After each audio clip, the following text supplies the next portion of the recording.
నమస్తే ఓం బాబాజీ. ఈరోజు మనతో పాటు మన స్టూడియోలో ఆచార్య రామ్మూర్తి గారు ఉన్నారు. క్రియాయోగ సాధన ఛానల్ ద్వారా ఆయన కొన్ని ప్రశ్నలు అడుగుదామని ఈరోజు ఆయన్ని పిలిచాం. సో నమస్కారం గురుగారు. నమస్కారం. గురు బ్రహ్మ గురు విష్ణు గురుదేవో మహేశ్వర గురు సాక్షాత్ పరబ్రహ్మ తస్మై శ్రీ గురువే నమః. గురు కృపాహి కేవలం గురు కృపాహి కేవలం గురు కృపాహి కేవలం బాబాజీ కృపాహి కేవలం. గురువులు పరమ గురువులు మహోత్తర బాబాజీ, లహరి మహాశయ, యుక్తేశ్వర్ గిరి, పరమహంస యోగానంద, ప్రభుజీ, హరిహరానంద, స్వామి శంకరానంద గిరికి శతకోటి వందనాలు. రామ్మూర్తి అనే శరీర మధ్యమం ద్వారా గురువులు చేస్తున్న కార్యక్రమం జై గురుదేవ్ జై స్వామి శంకరానందగిరి. ఈ కార్యక్రమం చేస్తున్న దివ్యాస్వరూపులందరికీ శతకోటి వందనాలు. జై గురుదేవ్ జై స్వామి శంకరానందగిరి. ఓం బాబాజీ. గత 25 ఏళ్లుగా మీరు క్రియాయోగ సాధన చేస్తున్నారు. గత 4 ఏళ్లుగా మీరు క్రియాయోగ పరంపరలో ఆచార్యుల వారి కింద దీక్ష ఇచ్చారు. ఈ మొత్తం జర్నీ ఎలా స్టార్ట్ అయింది? 25 ఏళ్ల యొక్క జర్నీ అదేమో క్లుప్తంగా చెప్తారా మాకు? ఎక్కడ మొదలైంది, ఎలా మొదలైంది, ఏ విధంగా మీకు స్ఫూర్తి చెందారు ఈ క్రియాయోగంలోకి రావడానికి? పాతక ఇది 2000 సంవత్సరం 2001 సంవత్సరంలో ఆ టైంలో ఒకసారి నేను బాబాజీ గారి పిక్చర్ని ఒక చోట చూడడం జరిగింది. ఎవరైనా ఇచ్చారా మీకు, లేకపోతే లేదు, ఒక చోట ఒక ప్లేస్లో, ఒక ఆఫీస్ అనుకోండి, అది ఒక హోటల్ లాంటిది అనుకుంటాను నేను. అక్కడ బాబాజీ గారి ఫోటో చూశాను. ఫోటో చూసి I was attracted towards that photo గురించి ఆకర్షించబడ్డాను ఆ ఫోటో చూసి. ఎవరు అంటే ఆ పెట్టుకున్న ఆయన కూడా ఎవరో తెలియదు. ఫోటో పెట్టుకున్నారు అంతే. ఆయనకి కూడా తెలియదు. మహావతార్ బాబాజీ ఎవరు ఈయనంటే తెలియదు, బట్ మాకు ఎప్పటి నుంచో ఉంది ఫోటో అని చెప్పడం జరిగింది అన్నారు. తర్వాత కొంతకాలానికి పరమహంస యోగానంద గారి బుక్ ద్వారా ఒక యోగి ఆత్మకథ బుక్ ద్వారా బాబాజీ గారి గురించి తెలుసుకోవడం జరిగింది. సో ఆ విధంగా ఫస్ట్ బాబాజీ గారులో లైఫ్లోకి ఎంటర్ అవ్వడం జరిగింది. అక్కడ విశేషంగా రాశారు ఎలా లహరి మహర్షి గారు దీక్ష తీసుకున్నారు, రాణికేతు అంతా రాశారు అందులో. ఆ విధంగా ఈ ఫస్ట్ ఎంట్రీ అయ్యింది. ఈ ఎంట్రీ అయ్యాక ఈ 2003 ఆ ప్రాంతంలో 2003 ప్రాంతంలో మా మదర్ ఆరోగ్యరీత్యా కొన్ని చెకప్లు చేయించడానికి మదర్ని చెన్నై తీసుకెళ్ళడం జరిగింది. చెన్నై తీసుకెళ్ళినప్పుడు అక్కడ ఒక బోర్డు, నేను ఇంటికి వస్తుంటే కారులో క్రియాయోగా నేర్పబడడం అని ఒక బోర్డు చూశాను. కార్లో ట్రావెల్ చేస్తుంటే నేను క్రియాయోగా విల్ టీచ్ క్రియాయోగా అని బోర్డు ఉంది on such and such day. So ఆ బోర్డు చూసి నేను ఇంటికి వెళ్ళి మదర్ని దింపేసి మళ్ళీ ఆ బోర్డు ఉన్న ప్రదేశానికి వస్తే ఒక 2-3 డేస్లో క్రియా ఇనిషియేషన్స్ ఉన్నాయి అని చెప్పడం జరిగింది. సో నేను ఆ ఇనిషియేషన్కి వెళ్ళడం జరిగింది. ఆ ఇనిషియేషన్ వాళ్ళు హరిహరానంద గురుకులానికి చెందిన వాళ్ళు, ఆ పరంపరలో ఉన్నవాళ్ళు. సో అక్కడ నాకు క్రియా దీక్ష ఇవ్వడం మొదటిసారిగా జరిగింది. ఆ దీక్ష ఇచ్చాక ఆ దీక్ష మానకుండా, ఏ రోజు మానకుండా నేను సాధన చేసుకుంటూ వెళ్తున్న క్రమంలో ఒక రాత్రి స్వప్నంలో లహరి మహాశయ దర్శనం ఇచ్చి, నీ గురువు పేరు శంకరానందగిరి, నీ గురించి ఋషికేశ్లో వెయిట్ చేస్తున్నారు అని చెప్పడం జరిగింది. సో అప్పుడు నేను నా గురువు అది కాదు కదా, ఇదే కాదు నీ గురువు శంకరానందగిరి. ఆయన కాళ్ళకి దండం పెట్టడానికి ట్రై చేస్తుంటే కాళ్ళకి దండం పెట్టలేదు. ఎందుకంటే ఆయన ప్రతి వస్తువులోనూ ప్రతి వ్యక్తిలోనూ పరమాత్మ స్వరూపాన్ని చూస్తారు కాబట్టి. సో నేను అప్పటికీ ఒక పెద్ద రాజకీయ కుటుంబం నుంచి రావడంతో రాజకీయాల్లో ఉండి పార్టిసిపేట్ చేస్తూ కొంతమంది ముఖ్యమంత్రుల దగ్గర వీళ్ళ దగ్గర ఇంపార్టెంట్ పర్సన్గా పనిచేస్తూ ఉండడంతో నేను చాలా బిజీగా ఉండడం జరిగింది ఆ టైం. కానీ అప్పుడు ఏం చెప్పారు, నువ్వు శంకరానందగిరి గారి దగ్గరికి వెళ్ళు అని చెప్పారు. కానీ ఉన్న రీత్యా కొన్ని ఈ రీత్యా నేను ఒక 5-6 నెలలు వెళ్ళడం కుదరలేదు. 5-6 నెలల తర్వాత నా వైఫ్, నేను, పాప బాబాజీ గారి కేవ్కి వెళ్ళాం. రాణికి బాబాజీ గారి కేవ్కి వెళ్ళి వెనక్కి వస్తూ ఋషికేశ్ చేరుకుని గురువు లహరి బాబా గారు చెప్పిన విషయం గుర్తుండి శంకరానందగిరి గారు ఎవరైనా ఇక్కడ వాకప్ చేయడం జరిగింది. అంటే శంకరానంద బాబులకి ఊళ్ళో అడుగుతున్నాం, అందుకే అప్పటికి ఇంటర్నెట్ లేదు, అంటే ఆ టైంలో ఇంకా ముందే 4-5-6 మధ్యన ఇంకా ఇంటర్నెట్ లేదు, ఏముంది ఎక్కడప్పుడు అట్లా ఏం లేదు. సో అడుగుతుంటే తెలీదు. నేను క్రియాయోగ ఆశ్రమం ఉందా అని అడిగా. ఉంది. ఇక్కడ తపోవనంలో క్రియాయోగాశ్రమం ఉంది. ఆ గురువు పేరు మాకు తెలియదని చెప్పారు. నేను ఆ క్రియాయోగాశ్రమంలోకి ఎంటర్ అవ్వగానే ఆ గురువు గారి పేరు శంకరానందకి. సో వెళ్ళి కూర్చోండి, స్వామీజీ వస్తారన్నారు. నేను వైఫ్ బాబా కూర్చున్నాం. కొద్ది సమయం తర్వాత స్వామీజీ వచ్చారు. స్వామీజీకి ఇలా జరిగింది బాబా, లహరి గారి నుంచి నాకు ఇలా మెసేజ్ ఉంది తమ దగ్గరికి వెళ్ళమని, నేను తమ దగ్గరికి వచ్చాను అని చెప్పడం జరిగింది. అదే కారణం అయి ఉంటుంది, నువ్వు వస్తున్న కారణం వల్లే నేను రష్యా వెళ్ళాల్సిన ప్రోగ్రాం క్యాన్సిల్ చేసుకున్నాను నిన్న, లేకపోతే నేను అసలు నిన్న రష్యాకి వెళ్ళాలి అన్నారంటే నిన్న. అది డివైన్ కనెక్టివిటీ, అదే డివైన్ ప్లానింగ్. అంటే ఇది ఏం జరిగినా నువ్వు నిమిత్త మాత్రుడివి, చేసేది చేయించేది గురువు పరమాత్ముడే. ఆ గురువులు అలా అన్న దానికి చిన్న ఉదాహరణ. ఆ ప్రణాళికలో అలా అయిపోయింది. వెళ్ళాం. నాకు వైఫ్కి పాపకి మళ్ళీ క్రియాయోగ దీక్ష ఇచ్చారు. మేము చేసే దాంట్లో చిన్న చిన్న తప్పులు ఆయన సరిదిద్ది మళ్ళీ క్రియాయోగ దీక్ష ఇవ్వడం జరిగింది. మాకు క్రియాయోగ దీక్ష ఇచ్చి ఆ దీక్షని అలా ప్రాక్టీస్ చేయగా, అంటే అది ఆ మొదటి రోజే దీక్ష తీసుకున్నప్పుడు మైండ్లో ఇది ఫస్ట్ ఇనిషియేషన్ జరిగినప్పుడు ఉంది, సెకండ్ ఇనిషియేషన్ జరిగినప్పుడు ఉంది మైండ్లో. క్రియ అన్నది ఎప్పుడు మానకూడదు. బాబాజీ నాకు తెలిసి తెలియక బాబాజీని కోరుకున్నది, నా చేత ఎప్పుడూ ఈ సాధన మాన్పించొద్దు, ఈ సాధన నేను చెయ్యాలి, నేను చేయలేను, నా చేత చేయించు అని బాబాజీని శరణకోవడం జరిగింది. అది కూడా గురువే సంకల్పించాడు, నా సంకల్పం కాదు. లోపల నుంచి గురువే అలా సంకల్పం పలికించాడు నాతోటి.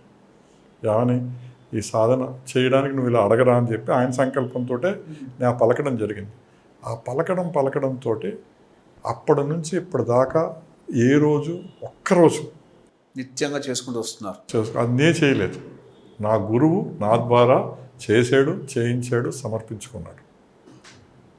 అంటే తల్లి మరణం చెందిన రోజు కూడా ఆ కార్యక్రమాలు చేస్తూనే కాసేపు క్రియ చేయడం జరిగింది, వదలలేదు. సో అది సంకల్పం ఎవరిది? గురువుది, పరమ గురువుది. సో పరమ గురువు శరణం కోరినప్పుడు వాళ్ళు డెఫినెట్గా మన పక్క నుండి క్రియ చేయిస్తారన్నది నేను ఇంతకాలం జర్నీలో నేర్చుకున్నది. అంటే దీనికి కావాల్సింది ఏంటంటే నువ్వు శరణాగతి చెందాల్సిందే గురువుతోటి. గురువు పరమ గురువుకి నువ్వు ఎంత శరణాగతి చెందితే నీ సాధనలో అంత ముందుకెళ్తావు అన్న విషయం నాకు అర్థమైంది. ఇప్పుడు ఏంటి సంకల్పం ఏంటి? క్రియ మానకూడదు. అది ఎలా వచ్చింది అంటే గురువు కల్పించాడు అంటాను నేను. గురువు మనసులో కల్పించాడు. ఆ కల్పించింది గురువు ఏం చేశాడు? ఏ ఆటంకం కలగకుండా, జ్వరం వచ్చింది, పొద్దున్న క్రియ చేసుకునే టైం శక్తి ఇస్తాడు, క్రియ చేసుకుంటాం, మళ్ళీ పడుకుంటాం. క్రియను దాగదు. మెడ నొప్పి వచ్చింది, మెడ నొప్పి వస్తే నేను బాబాజీతో యుద్ధం చేశాను, బాబా మెడ నొప్పి వచ్చింది, క్రియ చేయడం కష్టం.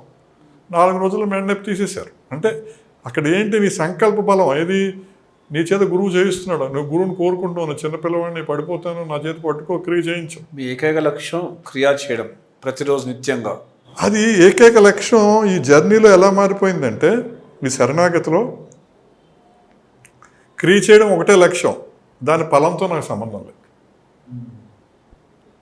దానివల్ల ఏం జరుగుతుంది, ఏం జరగబోతుంది, జన్మ ఉంటుందా, జన్మ లేదా నాకు అనవసరం, దానివల్ల ఇది వస్తుందా, ఇది రాదా నాకు అనవసరం, రేపేమవుతుందనే ఆలోచన కూడా లేదు.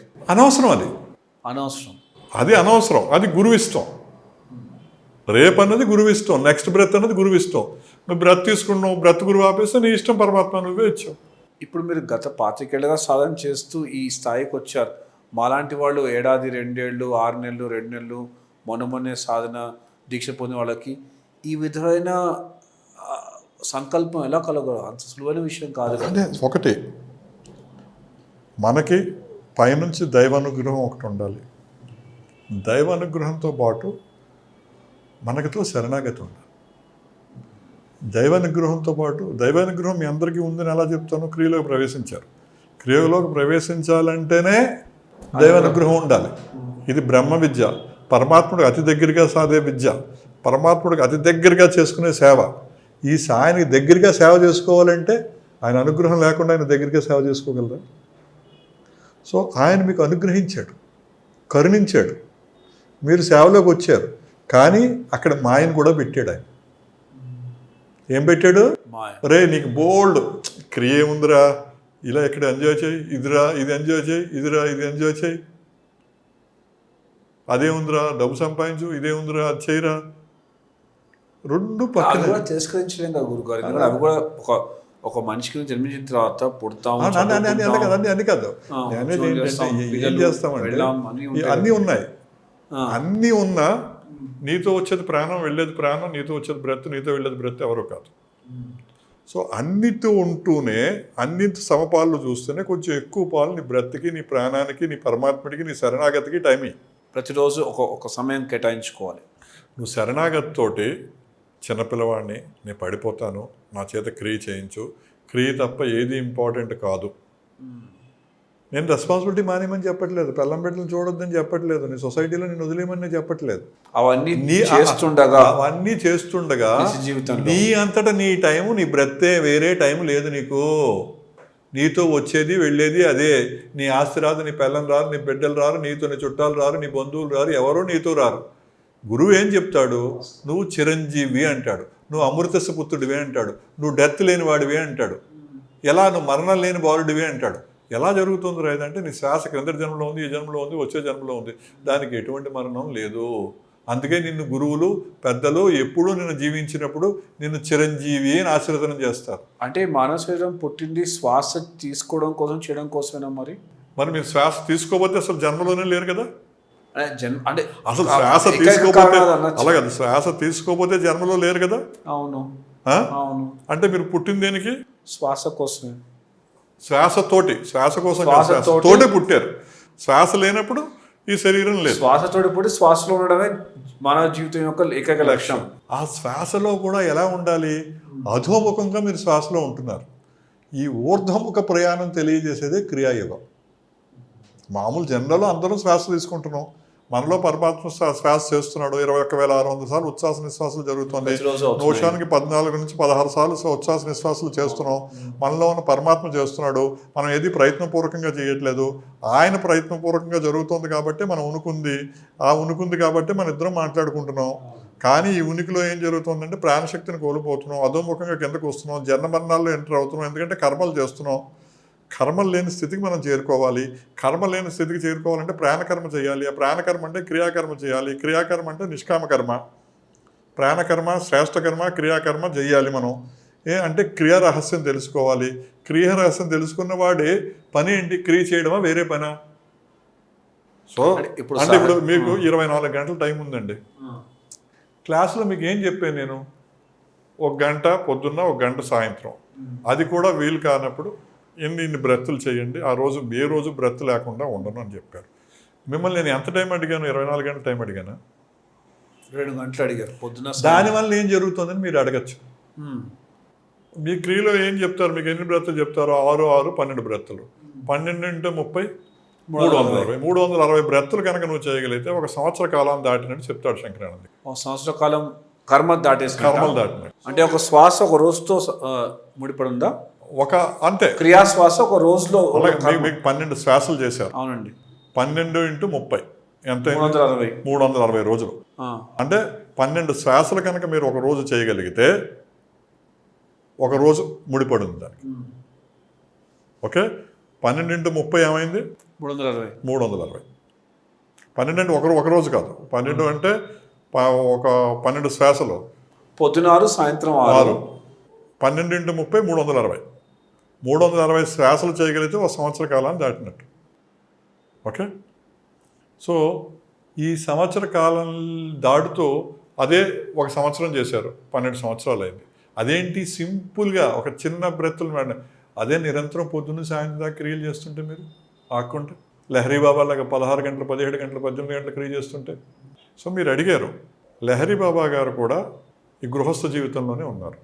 ఆయనకి కుటుంబం, రైల్వేలో ఉద్యోగం అన్నీ ఉన్నాయి. ఆయన దాని ద్వారా పలు చోట్ల తిరగడం, ట్రాన్స్ఫర్ రావడం, ఆ రాణి కేర్ దగ్గరికి వెళ్ళడం, మళ్ళీ వెనక్కి.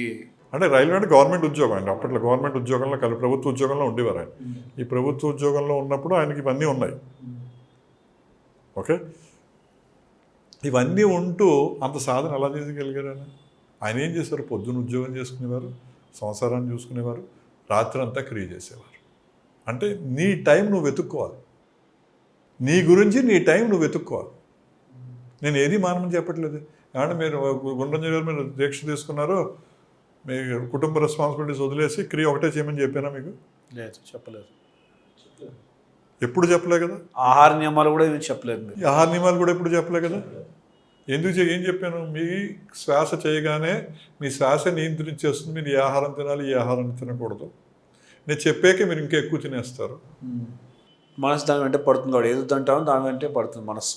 సో ఇది నా గురువు నేర్పాడు. గురువు ఏమన్నాడంటే ప్రపంచం అంతా క్రియాయోగా చెప్పాలి రామూర్తి. మనం ప్రపంచం అంతా క్రియాయోగా చెప్తే కొన్ని చోట్ల ఆహార నియమాలు నువ్వు చెప్పలేవు. అలా నువ్వు క్రియ స్ప్రెడ్ చేయడానికి లేదు. నువ్వు గురువు అయినా నీ క్రియ నీ ఒక చోట కాదు, ప్రపంచం అంతా జరగాలి, ప్రపంచం అంతా వ్యాప్తి చెందాలి, అది నీ రెస్పాన్సిబిలిటీ అన్నాడు. అప్పుడు మనం ఏం చేయాలి? వాళ్ళ చేత ఇప్పుడు గురువు మన ఆశ్రమంలో వస్తారు, 100 మంది వస్తారు, వాళ్ళందరూ ఫారినర్సే. వాళ్ళ ఊర్లో వాళ్ళకి వేరే ఫుడ్ దొరుకుతుంది కాబట్టి సాత్విక ఆహారం దొరకదు. వాళ్ళందరూ సాత్విక ఆహారంలోకి మారిపోయారు. ఎవరు మార్పించారు వాళ్ళని? శ్వాస మార్పించినాడు. వాళ్ళంతా సాత్విక ఆహారంలోకి వచ్చేసారు. చేయగా వాళ్ళే వచ్చేస్తారు. సో ఈ బ్యాలెన్స్ చేయడంలో మనకి ఏంటంటే సంసారాన్ని బ్యాలెన్స్ చేసుకుంటూనే క్రియ చేయాలి. ఇక్కడ జరుగుతున్న పెద్ద తప్పు ఏంటంటే గుండ్రంజన్ గారు, క్రియ వల్ల నాకేదో మెటీరియల్ బెనిఫిట్ జరుగుతుంది, ఇంకో బెనిఫిట్ జరుగుతుంది అనుకోవడం పెద్ద పొరపాటు. అంటే సహజంగా ఇప్పుడు సమాజంలో చెప్పే అదే గురుగారు ఏంటంటే ఈ పూజ చేయండి, లేకపోతే ఆ గుడికి వెళ్ళండి, లేకపోతే ఈ పర్టికులర్ యజ్ఞం చేయండి, ఈ పర్టికులర్ అభిషేకం చేయండి, లేకపోతే ఇటువంటి సాధన 40 రోజులు చేయండి, ఈ చేయడం వల్ల మీకు ఈ ఫలితాలు లభిస్తాయని అంటారు. అది ఆ విధంగా అలవాటు పడే సమాజానికి ఇప్పుడు ఒక పక్క శ్వాస శరణాగతి అని ఇంకో పక్క చెప్తుంటే అది ఇక్కడ అంత ఈజీ కాదు మీకు. నేను ఏం చెప్పాను మీకు? ఫస్ట్ పరమాత్మ, దీన్ని ఏం చెప్పాను? బ్రహ్మ విద్య, సిద్ధ విద్య, అత్యున్నతమైన విద్య అని చెప్పాను. బ్రహ్మజ్ఞానాన్ని ఇచ్చే విద్య అని మనం చెప్పడం జరిగింది. పరమాత్ముడికి అతి దగ్గరగా ఉన్నవాడికి పరమాత్మ ఈ విద్యని ఇచ్చాడు అని మనం చెప్పడం జరిగింది. పక్కనే మాయ ఉంది. మాయ క్రియాయోగ లక్ష్యం ఏంటి? జన్మరాహిత్యం. మీరు ఇక్కడ ఈ లక్ష్యం ఏంటి? ఈ కోరికలు కోరుతుంటే జన్మాలు కోరుకుంటున్నారు, అంటే ఇక్కడ కర్మను కోరుకుంటున్నారు. కోరారు అంటే కర్మను కోరుతున్నారు. ఇక్కడ మీ కోరిక ఏంటి? తెలిసి తెలియక నీతో విడిపోయాను, మళ్ళీ నేను శరణాగతితోటి ఏకీకృతం చేయమని అడుగుతున్నాను. సో అదే నిజమైన యోగం. అయితే అదే నిజమైన యోగం అంటే తప్ప అలా వచ్చినప్పుడు ఏం జరుగుతుందంటే, మీరు శరణాగతిలో వచ్చారు. శంకరానందగిరి గారి గురించి నేను చాలాసార్లు చెప్పాను. శంకరానందగిరి గారు ఒక అద్భుత యోగి. చిన్నతనంలోనే ఇంట్లోంచి వచ్చేసాడు. వచ్చి ఆశ్రమానికి వెళ్ళారు. ఆశ్రమంలో ఆయన అతి చిన్న వయసులోనే గురువుగా చేశారు. ఆయన ఏం పెద్ద చదువుకోకపోయినా తెలియని శాస్త్రం కానీ, తెలియని విజ్ఞానం కానీ, తెలియని కానీ సబ్జెక్ట్ కానీ ఏదీ లేదు. ఆయనకు అంతా ఓపెన్ అయిపోయింది. ఆయన ఏం చేశాడు అంటే క్రియ విద్య ఒకటి చేశాడు. అంటే నేను అనేది ఏంటంటే ఆయన ఏం ఆశించకుండా క్రియ చేశాడో ఫలితాలన్నీ వచ్చాయి. ఇప్పుడు మనం ఏం చేస్తున్నాం?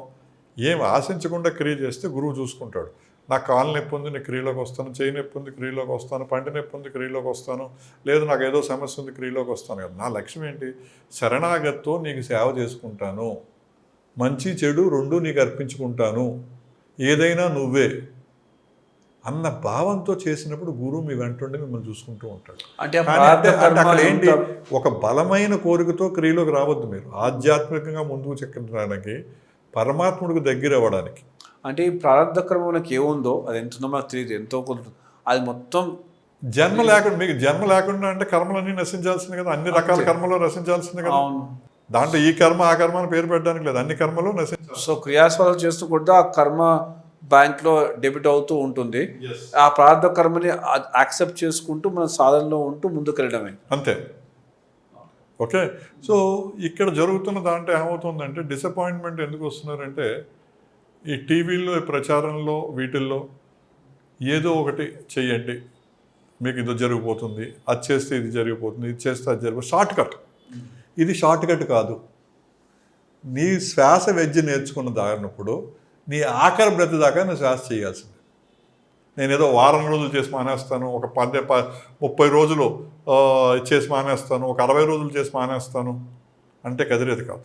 అంటే ఇలా ఒక డాక్టరు ఆరోగ్యంగా ఉండడానికి నియమాలు చెప్తాడు ఒక జీవితకాలం వరకు, ఈ శ్వాసలు కూడా జీవితకాలం చేసుకుంటూ ఉండడమే అంతే.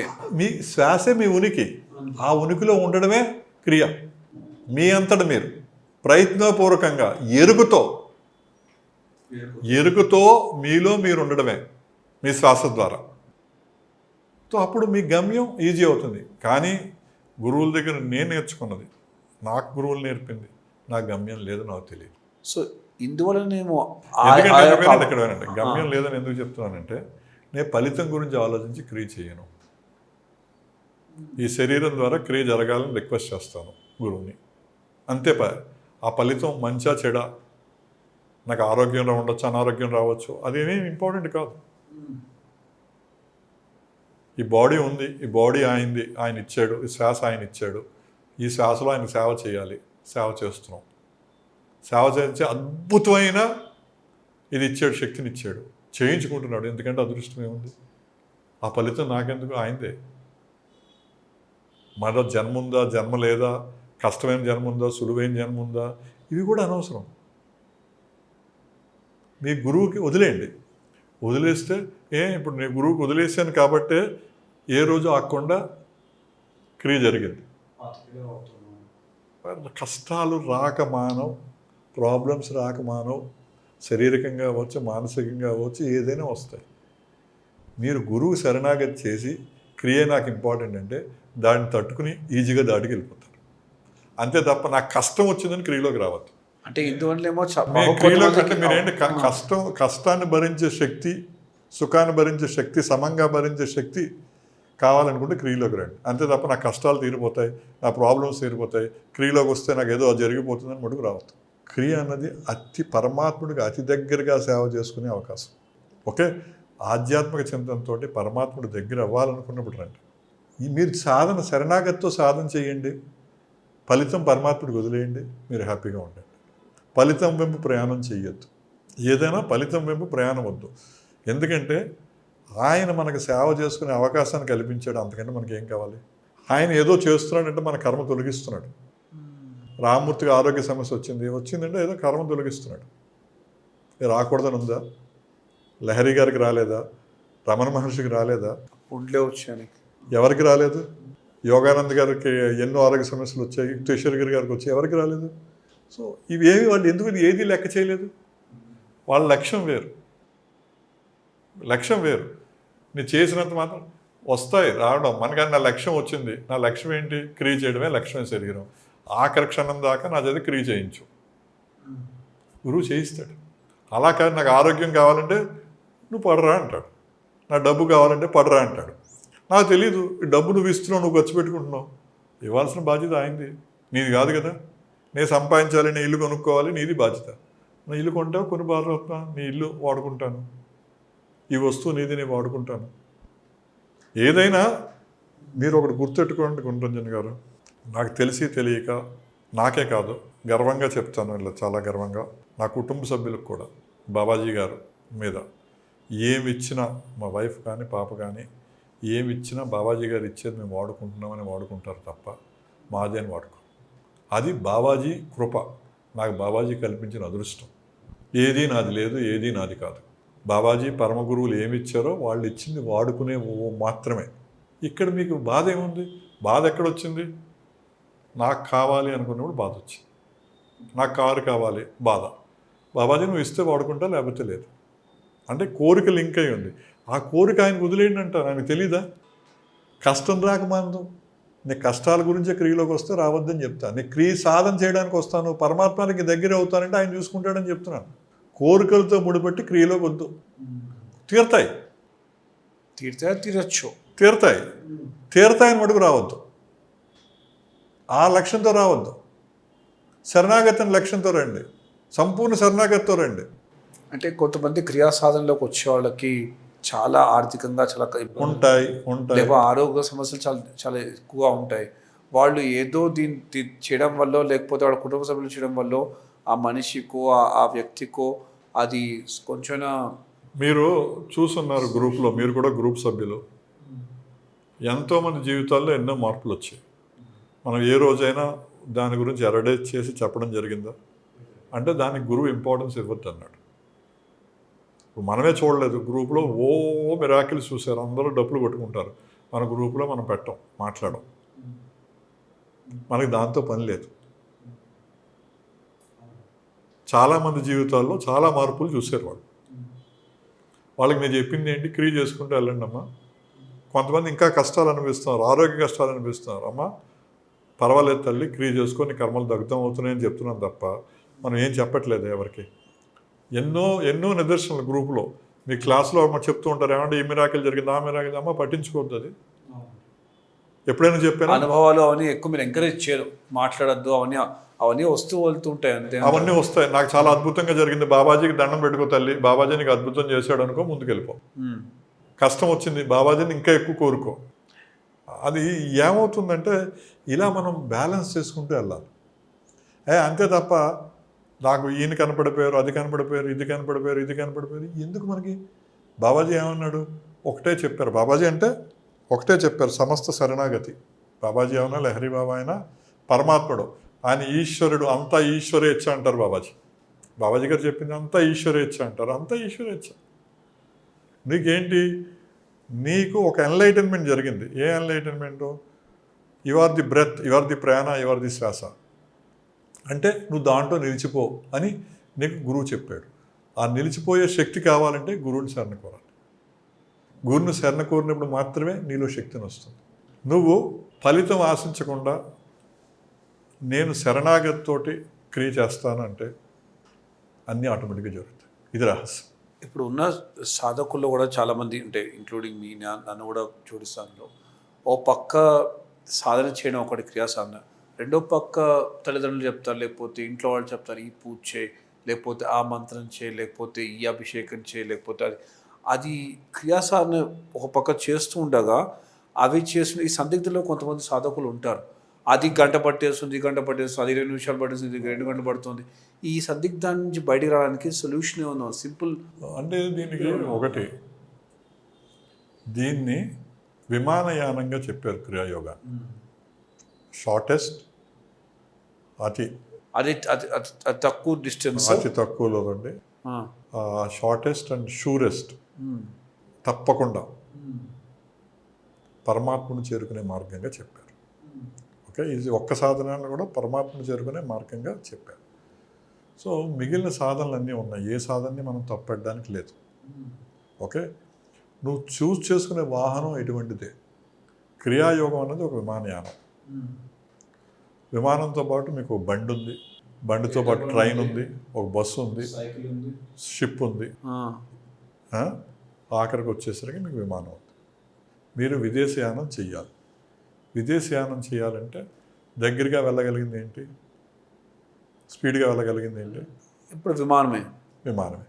సో మీరు విమానం ఎక్కితే షూర్గా స్పీడ్గా విదేశం వెళ్తారు. మిగిలినవన్నీ ఆగుతూ వెళ్తూ అన్నీ చేసుకున్నాయి, దాని స్పీడ్లో స్లోగా వెళ్తుంటాయి. దీనికి మిగిలిన మార్గానికి క్రియకి తేడా అంతే. ఏ మార్గం తప్పు కాదు.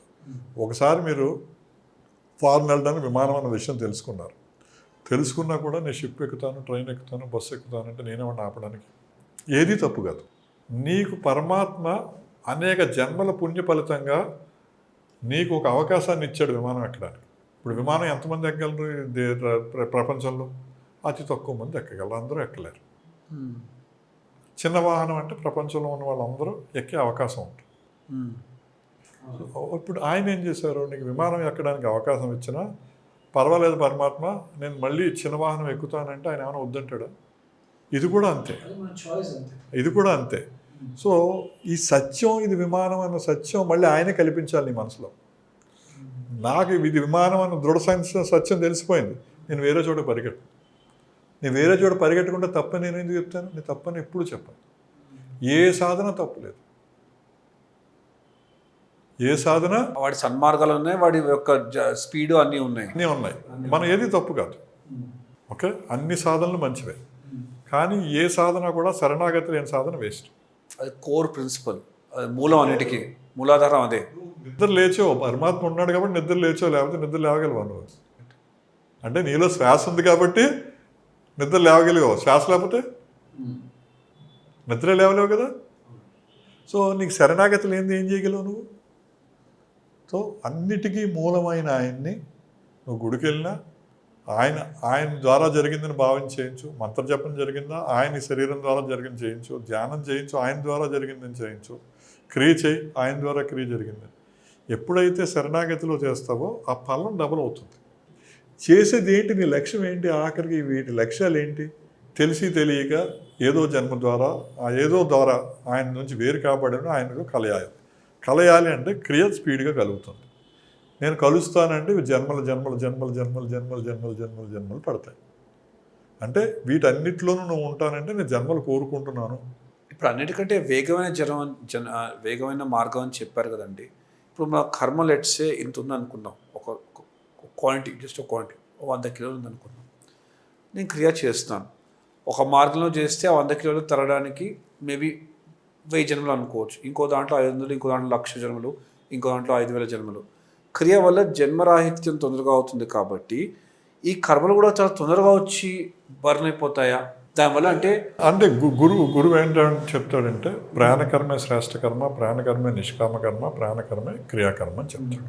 ఓకే, నువ్వు ఈ జన్మలోనే జన్మరణం లేకుండా చేసే అవకాశం ఉండొచ్చు. ఒకవేళ అవకాశం దాటితే నెక్స్ట్ ఆ పై జన్మల్లో కూడా నీకు అవకాశం తొందరగా వస్తుంది. అవకాశాన్ని నువ్వు క్రియ బాగా చేస్తే కనుక ఈ జన్మలోనే నువ్వు ముక్తి పొందే అవకాశం ఉంటుంది. అంటే ఈ 100 కిలోలు కూడా ఈ జన్మలో మొత్తం బర్న్ చేసే అవకాశం ఉంది. నీ అంత అద్భుతమైన సాధన జరగాలంటే దానికి గురువు ఏం చెప్తాడంటే నీ ఉచ్ఛ్వాస నిశ్వాస ఒకటి వేస్ట్ కాకూడదు అంటాడు. అంటే ఎప్పుడూ నువ్వు ప్రాణకర్మలోనే ఉండాలంటాడు. స్వయంగా విత్ అవేర్నెస్, ఎరుకతోటి ఎప్పుడూ నీ శ్వాసలో నువ్వు ఉండు. అది నాకు గురువు ఇచ్చిన ఆదేశం. ఒక నిమిషం వేస్ట్ చేసావంటే జన్మ వేస్ట్ అయిపోతుంది రామ్మూర్తి. వీలైనంతసేపు శ్వాసలోనే ఉండు.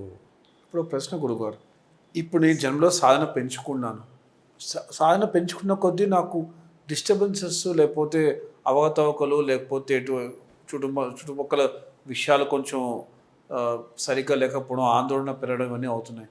అంటే ఇది సాధన పెంచుతున్న కొద్దీ ఈ కర్మ ప్రక్షాళన అవుతుందని అనుకోవాలి దాన్ని? అలా అని కూడా కాదు, నీకు పరమాత్ముడికి మధ్య జరిగే యుద్ధం అది. అంటే వీడు ఎంత శరణాగతిలో ఉన్నాడు, కష్టం వచ్చినా నా కష్టం అని భావిస్తూ ఉన్నావు. ఈ కష్టం కూడా నువ్వే ఇచ్చావు, నువ్వు భావించట్లేదు. ఇది కూడా నువ్వే ఇచ్చావు, పరీక్ష, అది కూడా పరీక్ష. ఈ సుఖాన్ని కూడా నువ్వే ఇచ్చావు. అప్పుడు కష్టాలు ఇచ్చినా వీడు బ్యాలెన్స్ చేయగలంటే నీ కర్మలు ఇంకా స్పీడ్గా తగ్గిస్తూ వెళ్తాడు. ఇప్పుడు మీకు పెద్ద డిసీజ్ వచ్చింది, అది పరీక్ష. మీరు కోరుకునేది ఏంటి? నాకు గురువు నేర్పించింది, ఇది కూడా కోరికే అంటాడు లహరిబాబా. ఈ కోరిక కూడా ఉండకూడదు అంటాడు.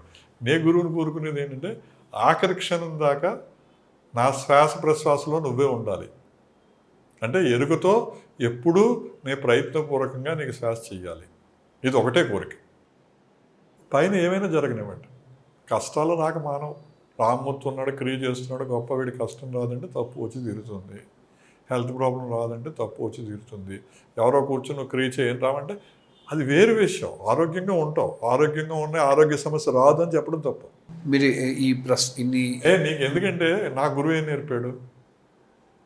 రామ్మూర్తి, మరణం అంటే పాత చొక్కా తీసి కొత్త చొక్కా వేసుకోవడం, శ్వాస తీసుకున్నాం, శ్వాస వదిలో, శ్వాస తీసుకోకపోవడమే మరణం అయ్యా. పాత చొక్కా తీసి కొత్త చొక్కా వేసుకోవడం అయ్యా అన్నాడు. అర్థమైపోయిందా? దీంట్లో ఈ శరీరం ఆరోగ్యంగా ఉందా, ఆరోగ్యంగా లేదా అన్న విషయం ఆలోచించడం దీనికి నీకు అటాచ్మెంట్.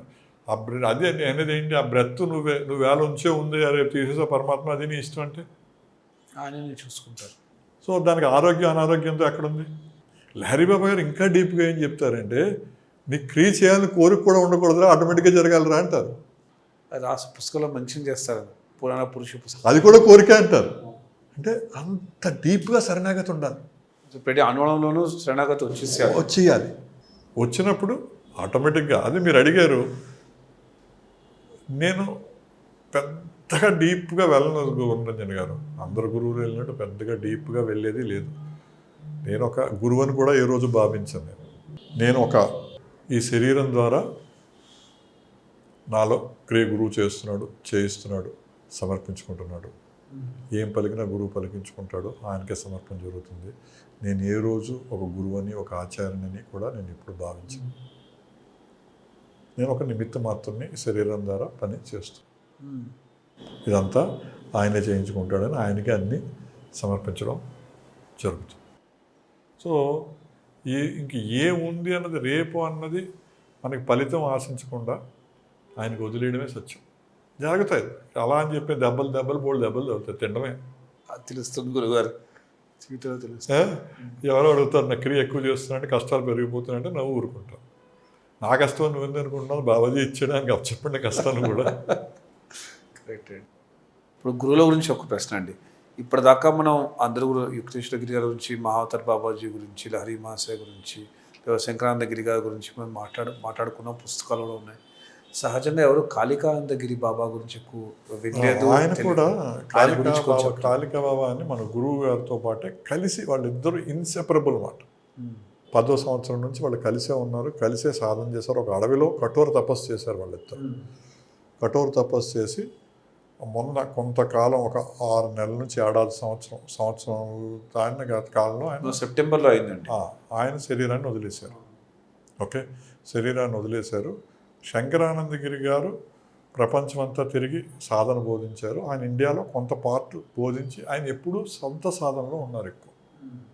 ఎక్కువ సమయం ఆయన సొంత సాధనలో ఉన్నారు. ఆయనకి జరిగింది ఇంకోటి ఏంటంటే, ఆయన జరిగిన ఈ సాధనలో ఆయన ఆరోగ్యం క్షీణించింది. ఏ రోజు ఆరోగ్యం క్షీణించినా ఆయన ఎప్పుడు సాధన మానలేదు. Body separate, I'm separate. ఆరోగ్యంలోనూ సాధన రెండు తేడా అన్నది మనం ఆయన దగ్గర నేర్చుకోవాలి. ఆరోగ్యంగా చాలా సఫర్ కూడా అయ్యారు, అయినా సాధన ఎప్పుడు మానలేదు. ఆయన నాకు చెప్పింది ఒకటి చెప్పాడు, రామ్మూర్తి నువ్వు క్రియని బాగా సొసైటీలో తీసుకెళ్తున్నావు, నేను చాలా సంతోషిస్తున్నాను.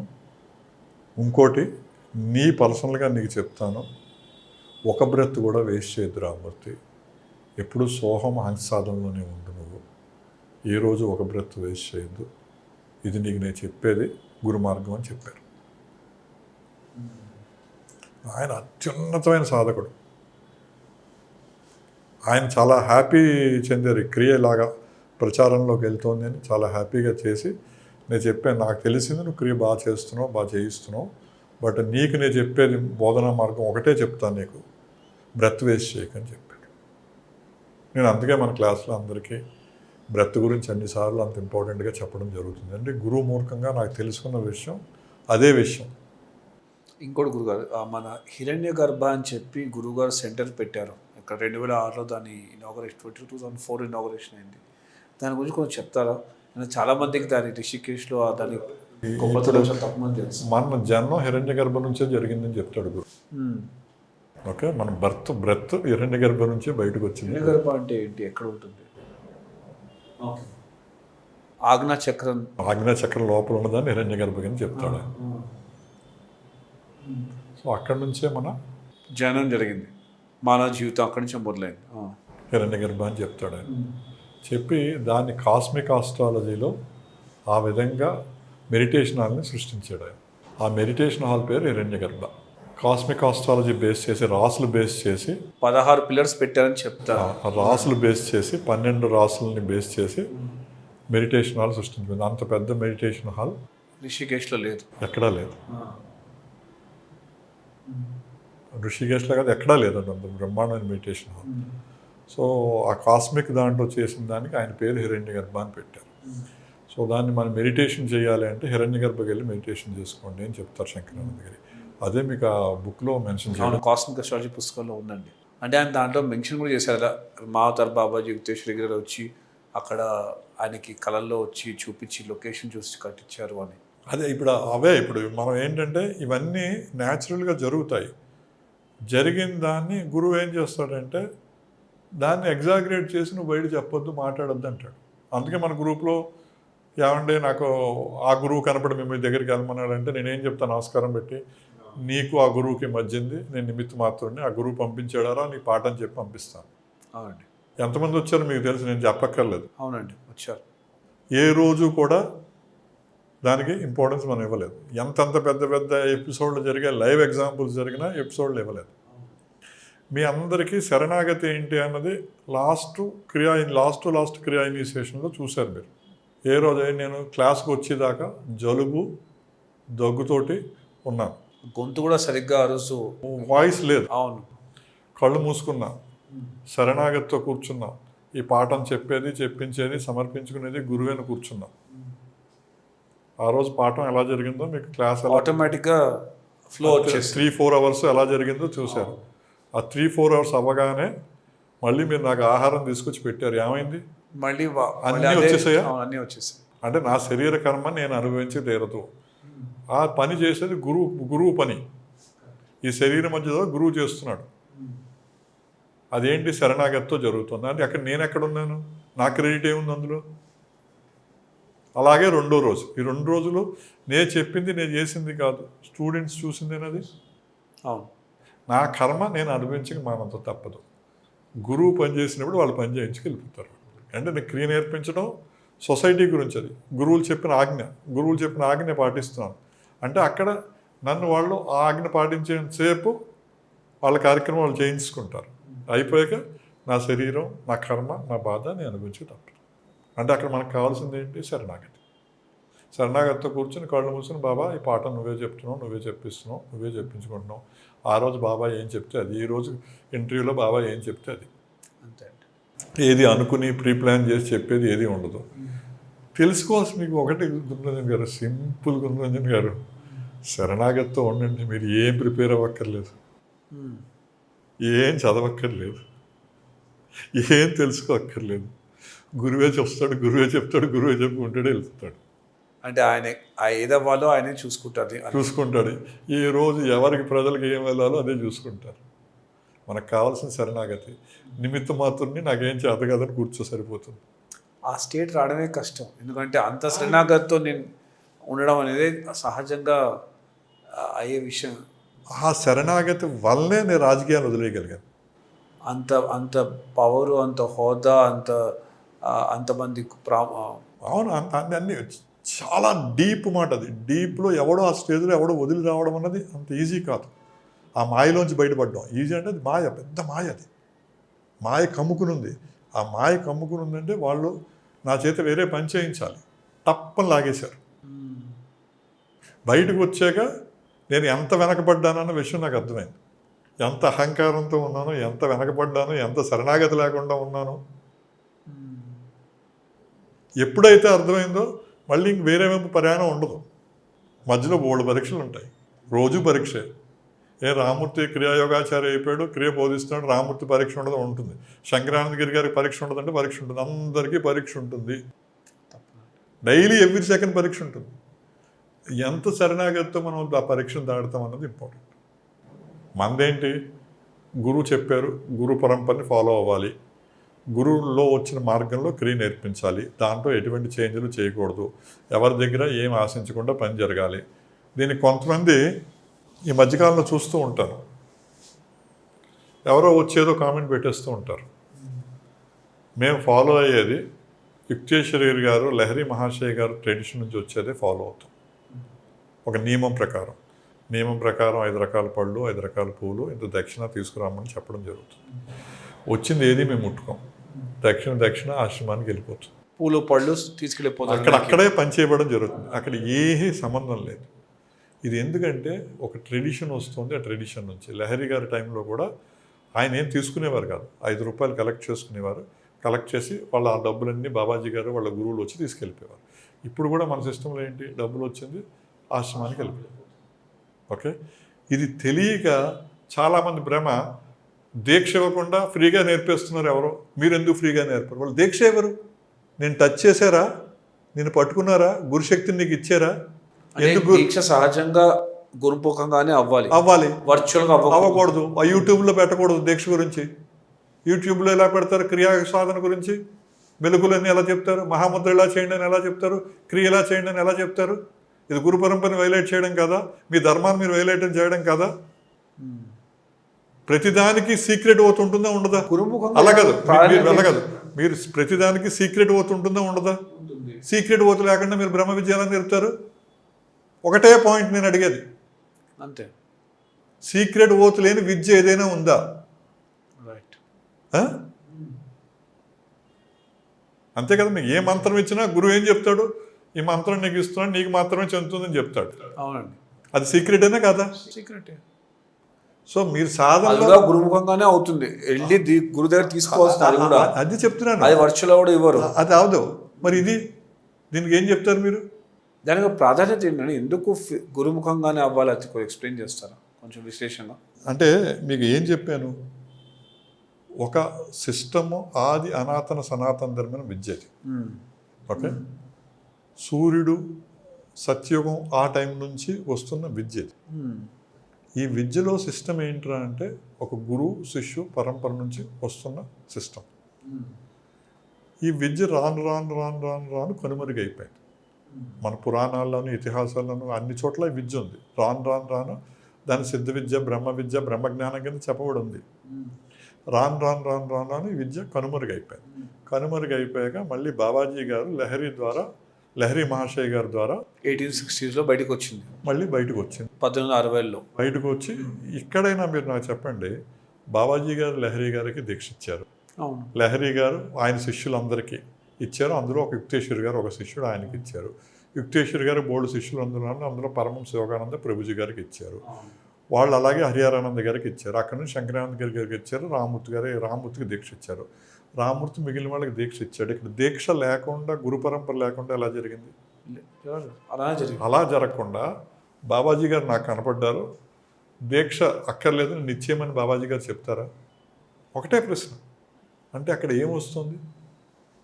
నువ్వు ఫస్ట్ క్రియాదీక్ష ఎవరి దగ్గర తీసుకున్నావు, ఎందుకు చెప్పు పేరు? ఇప్పుడు మనని వచ్చేసి ప్రశ్నిస్తున్నారు, మనం ఒక ట్రెడిషన్ ఫాలో అవుతున్నాం. నేను యోగాలో దీన్ని టీచ్ చేయట్లేదు, 100 మంది నేను చెప్పలేను. నెలకి 25 మంది చెప్తాను, 30 మంది చెప్తాను, అంతే అండి. మహా అయితే 40. మనకి బోల్డ్ వెయిటింగ్ లిస్ట్ ఉంటుంది. మనం నెలకి అంత మించి మనం చేయలేము, మన శక్తి లేదు, సరిపోదు. గురువు ఇవ్వాలి శక్తిని. మహా అయితే ఎంతమంది చెప్పగలం గురువు? ఒక నెల మహా అయితే 4 క్లాసులు 100 మందికి చెప్తే చాలా ఎక్కువ మందికి చెప్పినట్టు. అది చాలా ఎక్కువ. ఆ సంవత్సరానికి 1 సార్లు 2 సార్లు జరుగుతుంది. సహజంగా 40 నుంచి 40-50 మందికి చెప్తాం, అంతమించి మనం చెప్పలేము. నెలకి మ్యాక్సిమం. అంతే అంతే అండి. అది ఎందుకు? నీ శక్తి, గురువు ఇచ్చే శక్తి అక్కడి వరకే పరిమితమై ఉంటుంది. లక్షల మంది గురువు చెప్పేమని చెప్పడు.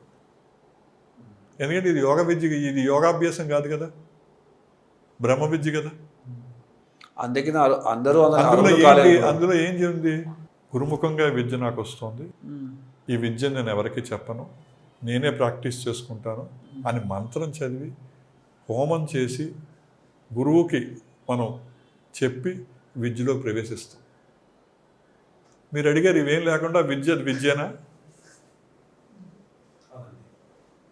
బాబాజీ గారు చెప్తారా వచ్చి ఆ విద్య అలా చెప్పని? బాబాజీ గారు అలా చెప్తే లహరి గారికి ఎందుకు దీక్ష ఇచ్చారు? లహరి గారు మిగిలిన వాళ్ళు ఎందుకు దీక్ష ఇచ్చారు? ఈ దీక్ష పరంపర ఏంటి?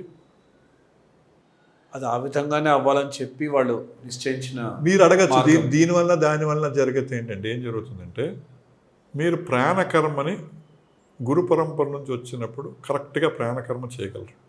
ఎందుకంటే మీరు చేయట్లేదు, మీ లోపల గురువు చేస్తున్నాడు, గురువు చేయిస్తున్నాడు. ప్రాణకర్మ జరగాలంటే, కరెక్ట్ ప్రాణకర్మ జరగాలంటే 1 to 1 దీక్ష జరగాల్సిందే. మనం ఎవరిని విమర్శించాం, ఎవరి గురించి మాట్లాడట్లేదు. ఇప్పుడు మన అడుగుతున్నారు కొంతమంది ప్రశ్నలు వచ్చేసి, మనం ఏం ఆశించాం గురురంజన్ గారు చెప్పండి? గ్రూపులో ఉన్న ఎవరి దగ్గర నుంచి ఏం ఆశించాం? మనం అన్నీ వదులుకుని వచ్చాం. మనం అవునండి, దీనికోసం ఉన్నాం కాబట్టి ఇదే అది సిస్టమ్ ఉంది. నేను గురు పరంపర ఆశ్రమంలో సిస్టమ్ ఉంది. To follow that system. నేను ఉచితంగా చెప్తాను, నేను ఇలా చెప్తాను, నేను చెప్తానని కాదు. అప్పుడు ఏం చేసేవారు? ఇప్పుడు మన దగ్గర ఎవరో వస్తారు గురువు, అసలు డబ్బులు లేవంటారు. మన గ్రూప్ వాళ్ళు డబ్బులు వేసుకుని ఆ సిస్టమ్ ఆశ్రమాలు పంపించి మనం ఫ్రీగా చెప్తామో చెప్పమా? ఎవరికైనా వద్దని చెప్పాము? మనం చెప్పలేదు. నీ క్రియ సాధన చేస్తాను, క్రియలో ఉంటానని వాడిని ఎవరైనా మనం కాదన్నామా? లేదు. ఒక నియమం ఉంది, ఆ నియమం ఫాలో అవ్వమని చెప్తున్నాం మనం. అది కూడా ఏంటి, ఇప్పుడు నియమం లేదు, ఏం లేదు, 1,00,000 మంది నేర్చుకుంటారు, 5గురు కూడా మిగలరు. వాడు ఏదో ఫ్యాన్సీగా వచ్చి వెళ్ళిపోతున్నాడు. ఇది ఫ్యాన్సీగా వచ్చే విద్య కాదు, దీనిలో షార్ట్ కట్టే లేదు. మీరు దీని చెప్పారు షార్ట్ కట్ లేదు. నువ్వు వేళ నేర్చుకున్నావు, ఆఖరి సెకండ్ దాకా, నీ జీవిత ఆఖరి సెకండ్ దాకా చేయాల్సిందే. ఒక రోజు చేసి వదిలేస్తారంటే కాదు, రావద్దు. దీనివల్ల ఏదో ఫలితాలు ఉంటాయి, ఏదో ఏదో వద్దు. ఉంటాయి. అవసరం లేదు. వస్తాయి, శరణాగతితో ఉండి నువ్వు వస్తాయి, అప్పుడు వస్తాయి ఫలితాలు. ప్రతిదీ బ్రెత్ అనుకుంటే ఫలితం వస్తుంది. ఫలితం రాకపోయినా నువ్వు బ్యాలెన్స్డ్గా ఉండాలి. ఓ ఫలితం గురించే ఈ విద్యలోకి రావద్దు. నేను శరణాగతితోటి నాకు పరమాత్మ సేవ చేస్తున్నాడు, నేను ఆయనకి సేవ చేసుకోవాలన్న భావంతో రండి. ఆ విధంగా ఉన్నవాళ్ళు కూడా తక్కువ కాబట్టి ఈ విమానయానం ఉందని కూడా తెలియని వాళ్ళు చాలా మంది ఉంటారు. ఇంకా వేరే వేరే మార్గాలు వెతుక్కుంటారు. మనకి నెంబర్తో నిమిత్తం లేదు గుండ్రంజన్ గారు. ఎవరికి ఆ టైం వస్తే గురువులు పంపిస్తారు, దీక్ష ఇచ్చేయడం. దీక్షిస్తాం, పంపుతాం.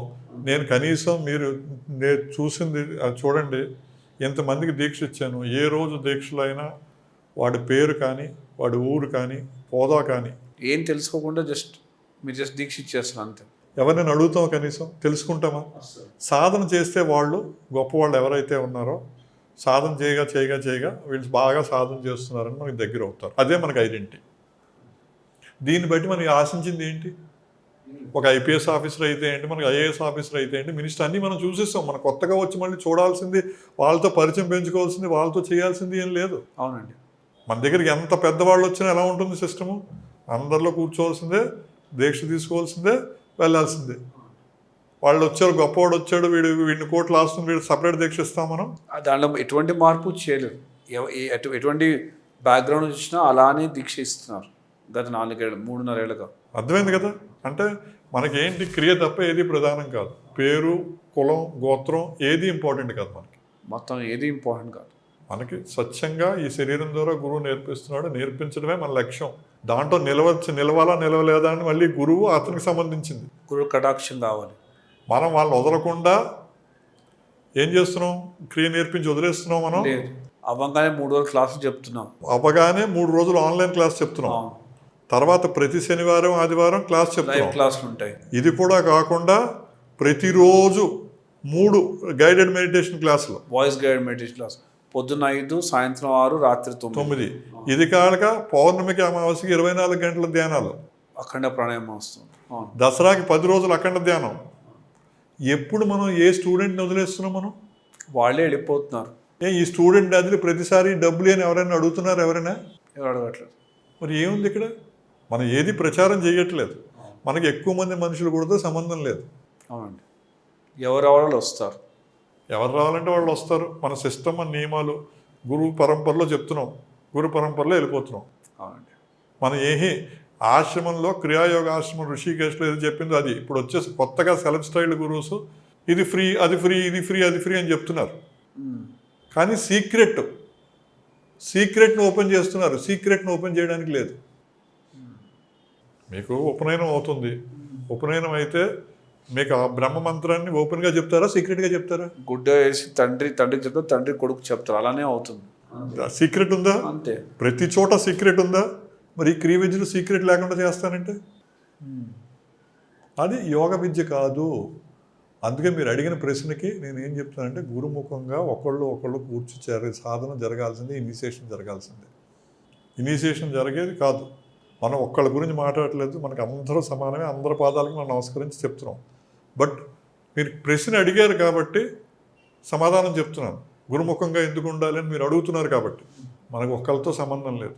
ఎవరికి తోచింది, ఎవరి కర్మబద్ధి వాళ్ళు ప్రయాణం చేస్తూ ఉంటారు. మనం ఏమీ ఆశించకుండా, ఎవరి దగ్గర నుంచి మనం ఏం చేయకుండానే మనం చెప్తున్నాం. మన ఆశ్రమ నియమాన్ని పాటిస్తూ, నేను ఆశ్రమ విద్యార్థిని కాబట్టి ఆశ్రమ పరంపరకు లోనై ఉండాలి తప్ప నా సొంత ప్రయత్నాలు నేను చేయకూడదు. కాబట్టి ఆశ్రమంలో ఏ రూల్స్ అయితే ఉన్నాయో అదే రూల్స్ ఫాలో అవుతూ మనం విద్య నేర్పుతాం. ఒక ఆఖరి ప్రశ్న అండి. ఇప్పుడు మన క్రియాయోగ దీక్ష పుస్తకంలో సంక్రాంతి గారు సాధనలో కూడా రకరకాల మెట్లు ఉన్నాయి, 1, 2, 3 ఉన్నాయన్నారు. ఇప్పుడు మన క్రియాయోగంలో చెప్పేది ఫస్ట్ స్టేజ్ అని చెప్పి అంటారు, దాని సెకండ్ స్టేజ్, థర్డ్ స్టేజ్లో ఉన్నాయి. ఇది ఎలా తెలుస్తుంది ఒక మనిషి ముందుకెళ్తున్నాడు, అంటే పై స్థాయిలో అందుకోనే అర్హత ఎప్పుడు పొందుతాడు? మనం చేసే శ్వాస విధానం ద్వారా గురువు తెలిసిపోతుంది వీడి శ్వాస ఎంత కరెక్ట్ చేస్తున్నాడు అని చెప్పేసి. సో నేను స్వయంగా లహరి బాబా గారు ఏం చెప్తారంటే, ఫస్ట్ క్రియ ఉత్తమమైన క్రియ అంటారు ఆయన. సో ఈ ఫస్ట్ క్రియ నేను 10 సంవత్సరాలు చేశాను, నేను సెకండ్లోకి వెళ్ళిపోలేదు. 10-12 సంవత్సరాల తర్వాత గురువు రామ్మూర్తి నువ్వు సెకండ్ క్రియలోకి వెళ్ళని గురువే చెప్పాడు. అప్పటిదాకా కూడా నేను కనీసం సెకండ్ క్రియ ఇవ్వండి అని అడగలేదు. 10 ఏళ్ళు నిరంతరం సాధన చేసిన తర్వాత సంక్రాంతి దగ్గర వచ్చి సంక్రాంతి దగ్గర గారు చెప్పారు ఒకరోజు, Rammurthy you are not taken second, please take second అని. నాతో పాటు చాలామంది ఈ సాధనని 3 ఏళ్ళు 2 ఏళ్ళు 1 ఏడాది 6 నెలలకు తీసుకునే వాళ్ళు ఉన్నారు పరిగెట్టి. వాళ్ళ క్రియను వదిలేశారు, హరిడిగా వెళ్ళిపోయి. సో నేను చేయలేదు, నిలిచాను. తర్వాత సెకండ్ నుంచి సెకండ్ అడ్వాన్స్డ్, అది గురువు చెప్పాడు. అది 2 భాగాలు, సెకండ్లో సెకండ్ అడ్వాన్స్డ్, తర్వాత థర్డ్, తర్వాత ఫోర్త్. ఇంతవరకు నేను ఇవ్వగలను, నీకు ఏమన్నా పైన హాస్టల్ జరగాల్సిందే అని చెప్పాడు. 4 తర్వాత అన్ని హాస్టల్గా వచ్చి గురువులు ఇస్తారు అని. హాస్టల్గా జరగాల్సిందే, ఇది మాత్రం నేను ఫిజికల్గా నీకు చెప్పగలను చెప్పాడు, అంతే.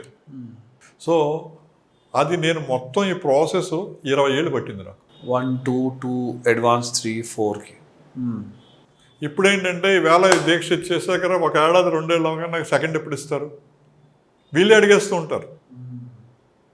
ఆ పరిణత చెందాలి బేసిక్. ఎస్, ఇప్పుడు మన గ్రూప్లో కూడా మనం ఏం చేసామంటే 3 సంవత్సరాల నుండి 2.5 నుంచి 3 సంవత్సరాల నుండి బాగా క్రియ చేస్తున్న వాళ్ళకి మనం కొంతమందికి సెలెక్ట్ చేసి సెకండ్ ఇవ్వడం జరిగింది. వాళ్ళు ఇంకో 2-3 ఏళ్ళ తర్వాత వాళ్ళు బాగా ప్రాక్టీస్ చేస్తే సెకండ్ బి ఇవ్వడం జరుగుతుంది. అలాగే ఇంకో 3 ఏళ్ళు బాగా ప్రాక్టీస్ చేస్తే థర్డ్ ఇవ్వడం జరుగుతుంది. ఆ ఫోర్త్ అనేది నేను చెప్పలేను, అది గురువు ఇష్టం. అది అక్కడ వరకు ఇవ్వగలం మనం. సరే గురు, ఈ రోజుతో ఈ కార్యక్రమం ఇక్కడ ముగిద్దాం. ధన్యవాదాలు, నమస్కారం. ఓం బాబాజీ.